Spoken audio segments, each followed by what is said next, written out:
যতদিন মানুষ দেরি না করে সূর্যাস্তের সঙ্গে সঙ্গে ইফতার করবে ততদিন তারা কল্যাণের ওপর থাকবে। ধ্বংস তার জন্য যে ব্যক্তি রমজান মাস পেল কিন্তু নিজের গুনাহ মাফ করতে পারল না।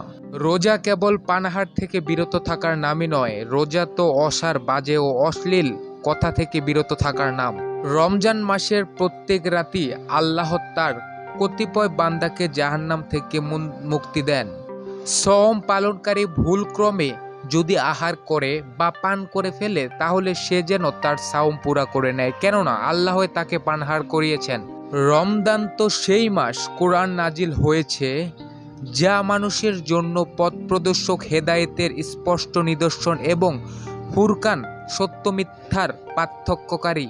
রমজান বিরাট এক জাহাজের মতো গুনাহের সাগরে ডুবে থাকা বান্দাকে উদ্ধার করে মুক্তির বন্দরে পৌঁছে দেওয়ার জন্য প্রতি বছর ঘাটে এসে নগর ফেলে। রাসূল সাল্লাল্লাহু আলাইহি ওয়াসাল্লাম রমজানে সর্বাধিক দান করতেন। আল্লাহ বলেন, আদম সন্তানের প্রতিটি কাজই তার নিজের জন্য, তবে রোজা ব্যতীত যেহেতু তা আমারই জন্য তাই আমি তার প্রতিদান দেব। রমজান নিজের জীবনকে গুছিয়ে নেওয়ার আরেকটি সুযোগ।